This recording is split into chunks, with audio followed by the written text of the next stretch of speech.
agjërimi nuk është vetëm çka fut në bark, është edhe çka fut në sy. Syri sheh shpejt, zemra ndjen gjatë. Një shikim i gabuar nuk ta prish vetëm mendjen, ta rëndon zemrën. Profeti a.s.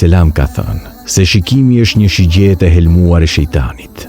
Hyn pa zhurmë, por lë gjurmë. Në Ramazan, syri duhet me agjëru si barku, me u ndal, me u përmbajt. Nëse sot e ktheve shikimin, edhe pse askush s'po të shihte, ke fituar diçka të madhe. Zoti e di çka pe, Zoti e di çka nuk pe.